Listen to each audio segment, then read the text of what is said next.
but I'm so frustrated. Hello to my loneliness. I guess that ignorance is bliss.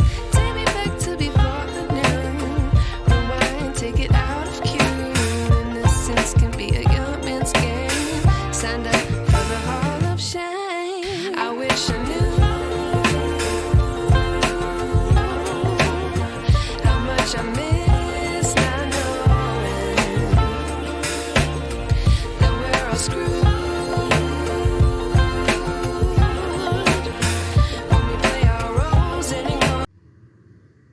अस्सलाम वालेकुम जी, क्या हाल है आप सबके। आई होप आप सब बिल्कुल ठीक होंगे, मज़े में होंगे। तो आप सबको मेरी तरफ़ से बहुत बहुत हैप्पी ईद की शॉपिंग। क्योंकि ये ईद से पहले का व्लॉग है, तो आई होप कि आप सब ने ईद की शॉपिंग कर ली होगी। यहाँ पे मैं भी अपनी बेटी के लिए बेसिकली ईद की शॉपिंग करने के लिए आई हुई थी। कहा जाता है ना कि ईद जो होती है वो बच्चों की ही होती है। उनको बहुत शौक़ होता है कि वो चूड़ियाँ, मेहंदी और न्यू ड्रेसेस। तो मैं उसके लिए शॉपिंग करने के लिए आई थी और ना करते अपनी भी शॉपिंग कर ली मैंने। तो यहाँ पे मैं अपना जो ईद का ड्रेस है और shoes and all the accessories वो सब मैं आपको इस वीडियो में तो नहीं दिखाऊंगी। इंशाल्लाह कमिंग व्लॉग में मैं आप लोगों को दिखाऊंगी कि मैंने किस तरह से अपनी ईद की शॉपिंग की है। तो खैर साथ में मैंने मैचिंग की ज्वेलरी भी ली थी के मार्ट से। मुल्तान में जो लोग मुल्तान से हैं वो लोग जानते होंगे, बहुत ही अच्छी एक्सेसरीज़ मिल जाती हैं यहाँ से। उसके बाद ये मैं घर वापस आ रही थी और इस घर आते ही मैंने जो है ना इस ईद की जो असल प्रिपरेशन होती है वो आपके फ्रिज की तैयारी होती है। आई नो बहुत से लोग नेगेटिव कमेंट भी करेंगे तो कि गोश्त फ्रिज में नहीं रखना, ये नहीं करना, वो नहीं करना। तो आपका जो है ना इस्लाम का जो भी तरीका है प्रॉपर, आपने गोश्त के 3 हिस्से करने हैं, गरीबों के, रिश्तेदारों के लिए और 1 हिस्सा आपका। तो आपने उसको प्रॉपर तरीके से सेलिब्रेट करना है। तो यहाँ पे सबसे पहले मैं फ्रिज की जो अटैचमेंट्स हैं उसको निकाल के तो उसकी सफाई कर ली। और ये मैंने जो टमाटोज़ हैं इनको मैंने वॉश कर लिया। वॉश करने के बाद मैं इसको ड्राई टॉवल के साथ जो है ना इसको ड्राई करके ना सारा तो इनको स्टोर कर लूँगी। अच्छा, मैं ना फ्रिज की एक एक पोर्शन, एक एक अटैचमेंट निकालती जाती हूँ और उसकी सफाई करती जाती हूँ। इस तरह से ये इजी हो जाता है, वरना सारी चीज़ें बाहर निकली पड़ी होती हैं और बहुत ही गंद हो जाते हैं ना पूरे घर में। ऐसे लगता है पता नहीं क्या हो गया है। तो यहाँ पे कुछ फ्रूट्स भी मैं लेके आई थी, इनको मैं निकाल लूँगी और उसके बाद इनको भी वॉश करके, सारी चीज़ों को मैंने वॉश करके अच्छे से ड्राई करके ना उसको फिर भी कुछ देर के लिए मैंने इसको फ़ैन के सामने रखा था ताकि ये अच्छे से ड्राई हो जाए, इनका मॉइस्चर ख़त्म हो जाए। और यहाँ पे मैं कुछ सैलेड के लिए भी चीज़ें जो है ना वो निकालूँगी, जैसे कि क्यूकम्बर और कैबेज ईटीसी। आप सब ना ये एक टिप है कि जब आप सबको मतलब मोस्टली लोग कहते हैं कि हमें ईद पे बड़ी एसिडिटी होती है, तो आप जो आपका प्लेट है ना उसका पोर्शन डिफाइंड रखें कि उसमें आपने फ़ाइबर भी रखना है, प्रोटीन भी रखना है और साथ में कार्ब भी रखना है। तो मतलब आपने रोटी भी खानी है, चावल भी खाने हैं, लेकिन ईद का मतलब नहीं है कि बस गोश्त ही खाते जाएं। तो अगर आपने खाना भी है तो आप उसको मॉडरेट वे करके खाएंगे।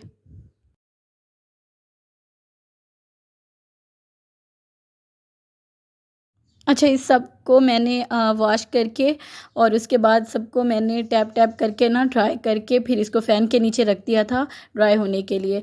और यहाँ पे मैं कुछ लाइम लाई थी और मैं आपको बताऊं कि लाइम को कभी भी आप लोग वॉश करके और फिर इस तरह से पॉलीथीन बैग में आप ना स्टोर करें, इससे ये बहुत जल्दी ख़राब हो जाते हैं। तो आपने करना ये है कि आपने डायरेक्ट इनको निकालना है और इसको किसी भी माइक्रो फाइबर क्लॉथ के साथ ड्राई करना है। और आप किसी भी एयर टाइट जो बॉक्स हो आपके पास उसके अंदर आपने रखना है। और उसमें अगर आप कोई भी एब्जॉर्बेंट पेपर लाइक टिश्यू या कुछ भी एब्जॉर्बेंट पेपर लगा देते हैं तो ये काफ़ी टाइम तक फ्रेश रहता है। तो मैं हमेशा ऐसे ही करती हूँ, जैसे ही आता है फ्रिज में मैं रखने से पहले इसको अच्छे से ड्राई करके तो एयर टाइट बैग में इस तरह से स्टोर कर लेती हूँ। इसके बाद यहाँ पे मैं जो है ना मिंट भी लाई थी, क्योंकि मैं प्रेफर करती हूँ कि ईद पे सोडा पीने की बजाय, ज़्यादा सोडा पीने की बजाय मिंट मार्गरीटा बना लूँ तो वो ज़्यादा हेल्दियर ऑप्शन है, और जो पुदीना है वो डाइजेशन में भी हेल्प आउट करता है। तो इसके बाद मैं इसके अलावा लाई थी हरा धनिया। इसको भी मैं अच्छे से जो है ना साफ़ कर लूँगी। इसमें जो ब्लैक लीव्स होंगे उनको निकाल के, तो इसको भी मैं वॉश किए बिना ही रखूँगी।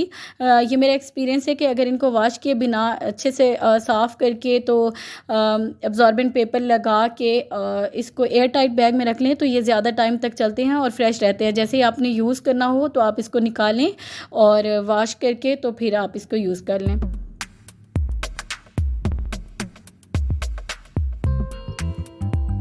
अच्छा जी, इसके बाद जो एग हैं उनको मैं डाल के पानी में उनको अच्छे से वॉश करके तो माइक्रोफाइबर क्लॉथ के साथ ड्राई करके इसको फ्रिज में रखूँगी। आपके पास भी जब भी घर में एग लेके आएँ उनको वॉश करके फ्रिज में रखना चाहिए। पिछली कुछ दिनों से मैं काफ़ी बिज़ी थी, जिसकी वजह से मैं वैसे नहीं कर सकी, या सुस्ती भी कह सकते हैं, जो कि नहीं करनी चाहिए, तो वो उसी में ही यूज़ हो गए हैं। तो ये कुछ बचे हुए थे जो मैंने अभी कर दिए हैं वॉश। और इसके अलावा जैसे ये सारे फ्रूट्स वगैरह ड्राई हो गए हैं तो मैं इसको फ्रिज में अंदर रख के तो इसको अरेंज कर रही हूँ। यहाँ पे मतलब ये मैंने पालक नहीं दिखाई शायद आपको, ये भी कुछ मैं रखती हूँ एग में डालने के लिए, ऑमलेट के लिए, वो भी मैंने रखती थी। और इसी तरह से अंदर की जो लुक है मेरे फ्रिज की बिल्कुल साफ़ और नीट हो गया है। तो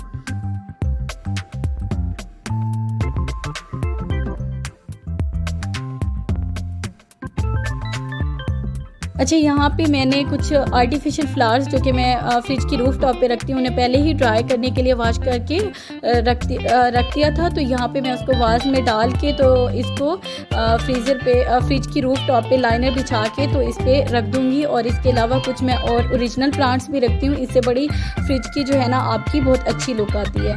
अच्छा जी, इसके बाद मैं क्लीनर के साथ अच्छे से बाहर स्प्रे करके और अच्छे से सफाई कर दूँगी। और यहाँ पे जो मेरा फ्रिज है वो कम्प्लीटली नीट हो गया है और ये ईद उल अज़हा के लिए रेडी है। Have a look.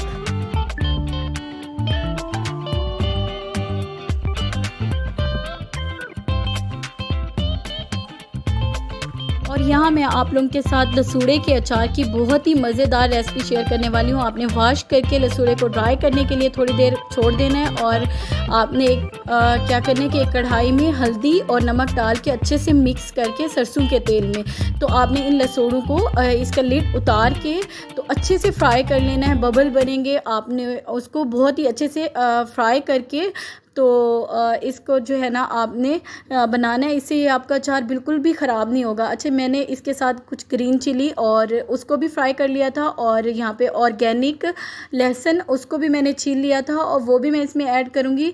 और इसमें जो बेसिक अचार के स्पाइसेस होते हैं वो ऐड करके तो आपने इसको जार में डालना है और इसको बस आपने फिर ऑयल में ऊपर से ऑयल जो है ना फुल करके रखना है। और इसको 2-3 दिन के बाद आप इसको यूज़ कर सकते हैं और उसके बाद आप इसको चाहे जितना अरसे के लिए भी स्टोर करेंगे ना ये बिल्कुल भी ख़राब नहीं होगा। बस ख्याल ये रखना है कि ये जो सरसों का तेल है ऊपर तक हो।